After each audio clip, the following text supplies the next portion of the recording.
All right, so I think I left off talking about my life and predicting my grandmother's death as a kid. Only 11, by the way.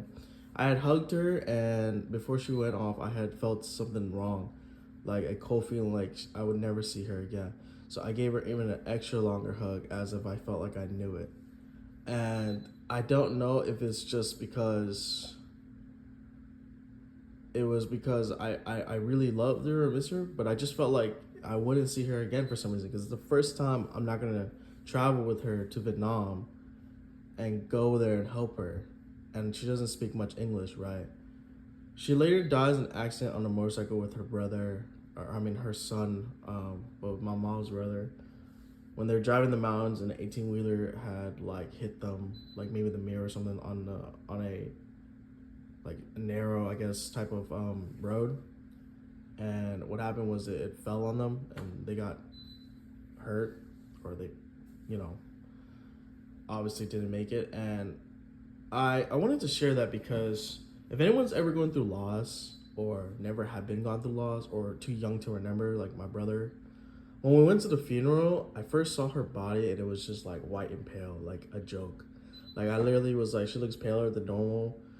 She could be alive, just sleeping. Like I thought, like all these things, like she doesn't even look dead. She looks peaceful, and it's like they took her body and they put it in one of those casket where you could see like over glass, right? And yeah, I mean they buried her in Vietnam. They had a monk funeral ceremony, all that, and that was basically my origin, kind of like realizing spirits are real. Because if you guys heard from my last video, I said that my aunt was possessed by my grandmother, and she started writing down paper and muttering, and she had forgot what time it was. 2 hours later, like she blanked out. And yeah, that's exactly what happened. Because when you go through these things as me, I have a near photographic memory. So like trauma wise, I don't remember the best with numbers, but like I guess you could say it could be traumatic, but it's something I would never forget that day. I even remember that it rained like after the funeral, like some Naruto anime show. Like I know it sounds cliche, but it did, and I couldn't cry, so the rain cried for me. So yeah, this is part two, and I'm gonna explain how I remember telling my family this before she left. I said I had a bad feeling that she was not gonna make it. No one remembers. The thing about my family is that they are very old now, and they're older, so they don't remember much. But my brother was just a young kid. They thought probably I was pranking them or something like that, my cousin, but this stuff was real. Like I'm telling you, as real as could be. Whether you believe in God, Jesus, I remember this, and this is Buddhism culture, so this stuff happened for real. So angels, demons, devil, God, spirits are real. That's why you see on news of crazy people. Yeah, they're probably possessed or tempted by like the demons or something like that. Well, my point is, mental health is very important because at any moment you can just give up or want to give up or something like that because you're going through some tough times. Everyone deserves to understand that just making someone's day better after going through a hard whatever at work. So service is really hard in America because they're just very rude. Like like at one time I remember specifically, it was 11 p.m. I called, or not called, they called me and I tried to help them, and they were just like in a store shopping late, and they were being like pissed off or something like that. I don't even know what store we opened at this time, but I mean over there it was maybe like a little less. So either way, they were just impatient because they why they couldn't pay the car or whatever. And basically, what I'm trying to say is, long story short, she was so rude that she started insulting me, saying like I hate my job and all this. And I did a good job on some of those days, but that night I was just tired. Like I could have just said I was tired. Maybe she would just stop being like so rude, but she just kept going on, and she couldn't wait like a second, and she had like a short attention span. I was like, dang, like this lady from Cali is crazy. Like I'm telling you, she gave me all this like, and I don't want to say it, but she gave me all this like rich white spoil or like really broke or something. I don't know. Her car was like credit cards, something like that. But anyways, my point was, whether or not she was with this, it just gave me that sassy attitude, and it was like I would never take this shit from anyone because I've gone through my family trauma. Like like I've been gaslighted, manipulated. I've been lied, bro. Like, and my whole family believed the other person, and I just couldn't do anything about it because no one believed in God, and like not really at that time. And my vision of predicting what would happen to them later came true. Like I just know this is gonna happen if I didn't do something about it. Like that's why it's so hard to prove things, because it's like once you do something about it and make the change, it doesn't freaking happen. You get it? So it's like, if I had done something more sooner, like example, talk to Kamala, bro, and then told her like my visions of the wars and stuff I saw, and it came true, and showed proof. Even if that time when I was doing something that I was depressed because my family, whatever drama, and my friend gave me something, and I remember every detail, and it was wow, because it felt so real. I had a dream that night, and it was just too real that I had to record myself. Usually, my stuff I write and predict down.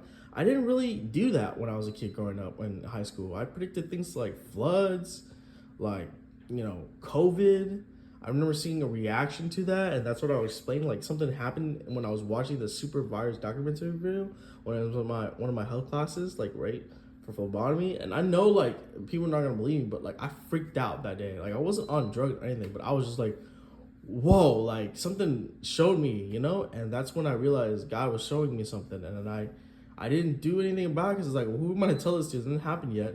2 years later, COVID happens, and then later I predict like 4 or 5 years, just like based on educational guess, that this is when COVID will be go away. No one knows when it was gonna go away because it was the start of it, like during spring break of my college, and I was like, dude, this is crazy that like we were having a peaceful life, nothing on media too much, but normal stuff, and then it was like this just changed the entire world, news, everything. People were dying, sick, and it really affected up my career as I was trying to do something with digital video cinema productions, so like into the film industry, right? And I even got my liberal arts degree finished, so I'm thinking about doing my bachelor's later. But anyways, before I go into that, I just want to talk about, so growing up having this prophetic stuff where I was predicting stuff in video games I didn't know. Like one example, Marvel vs. Capcom. Play the game, loved it. I didn't know Dante can turn into a demon, but I had a dream of it. So then I looked it up on Google, found it on the computer, and then I went to go test it out. And I was like, whoa, it's actually true. It was crazy. It's like almost like my brain made it. Like it wasn't something that I knew. It was like something cool and I had a dream about, and I tested it out.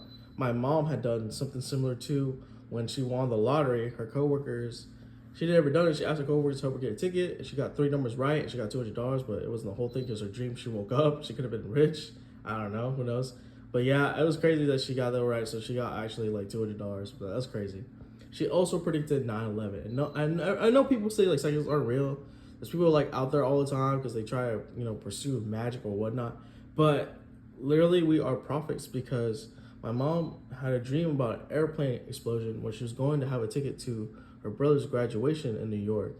And guess what? It was 9/11, and it was like that day, that year 2001, and it was like she had not done the ticket. I'm saying this from my mom's words, right? But just know she's getting old and she has slight dementia, but those things she doesn't forget. Like that's like important. She doesn't forget the important stuff as much. The little stuff maybe because of stress and hard times financially. But yeah, like even though these pictures look great and everything, yeah, I would say like this is like before my dad left me. The only picture that it was after was probably the one from Florida, my uncle, and then that's my brother, and then that's me.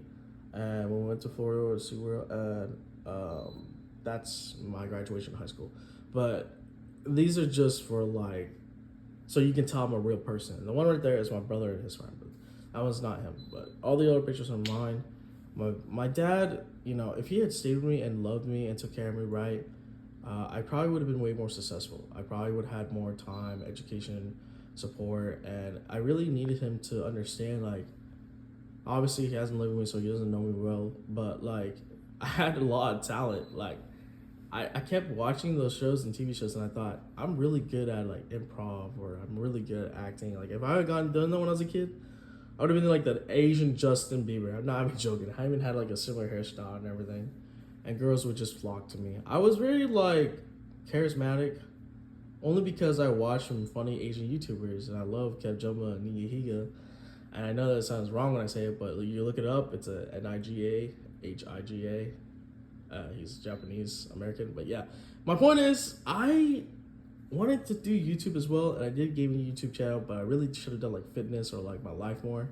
I'm not gonna try combine the two. I mean, even though it has 1K subscribers, maybe I will, but I just don't think the trolls and haters in gaming world will be good for my health or comments. I mean, maybe I'll like open up and say, hey, this is what I've been doing the last 2 years, and I hope you can support me. Maybe that will help, but I don't know. Either way, I decided that I take up the three things that I noticed that I can't stop gaming when I get into it. So I gotta quit gaming, right? And anime, and yeah, like the other thing that all men pretty much do, like, you know what I'm talking about. I'm not gonna say it, but you know what I'm saying. But anyways, my point is, I lived in the world where I didn't have a dad, so I didn't really learn about that stuff too from my mom. She didn't really tell me. It's more like just online stuff, right? And learning from word of mouth. And it's already been 10 minutes, but the next thing I predicted, right, after COVID was India dying to, like, you know, a lot of stuff in my dreams. It was in March, I remember.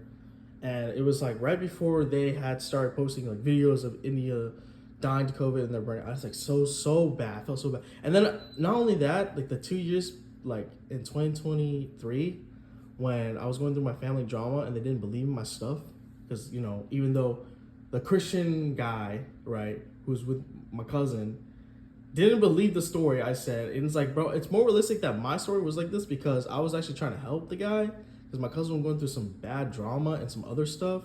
And that's why he took that vacation as a stress relief, because he had another stuff coming soon. And I can't really explain all the details because I don't want to be privy or nosy. But let's just say, like, I was there trying to guide this guy because he was younger than me and he's about to be a dad soon. So, like, that's where I'm going to leave it at, okay? I don't want to ruin his life. I don't want to do anything bad with my story when I tell it, because we made up recently, and that's because I didn't want to go down the path of telling him of every detail because he forgot.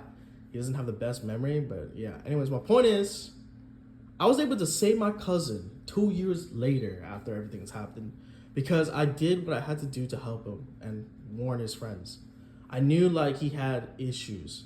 He had mental and health issues and, like, anger issues, you know?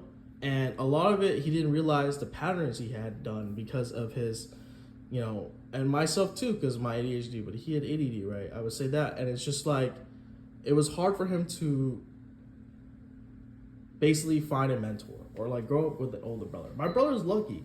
He doesn't understand, like, how lucky he is. Like, he's very fortunate to have done the stuff that, because I drive him. I mean, got a ticket once just because I was driving him to practice school. Anyways, my point is, I don't blame my brother for whatever. I just wish he'd, like, believe me then, because it hurt so much when he didn't.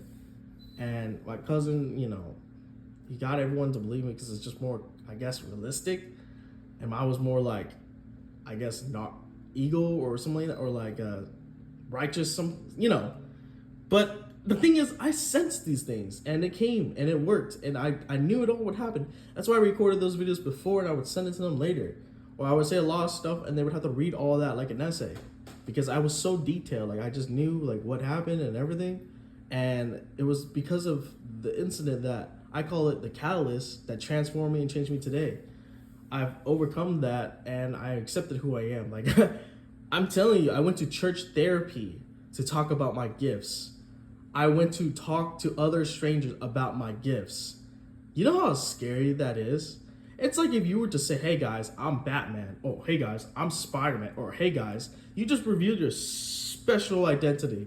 And it's just like, you're at risk because you could be in trouble or target or whatever. But my point is, I eventually realized that my life is not normal. And the reason why things happen around me, with all the racism, hate, all that, and I think maybe it's because I'm Asian, but it's not. It's not just that. It's actually because my high empathy makes other people around me more empathetic. You know, like, some people have no energy, low vibes, very chill, nothing to add to the conversation. Me, it's like a whole new story. I could add a conversation and another conversation and another conversation. And yeah, I have the short attention span, but I do know my details and everything. I do tell it for like 3 hours. This has already been part 2, okay? Yeah, so I've talked about predicting when grandma's dead. I talked about predicting COVID. I talked about predicting war. And that is why I decided to post this publicly, because I need to try to stop or prevent or some way help shift the people's propaganda brainwashed minds. Because I helped my mom realize the truth. And so if I can do that, and she's very narcissistic, maybe I could help other families too, or other people. Because right now, it's all coming down to shit, and that's because I didn't stand up or say something sooner. Thank you guys.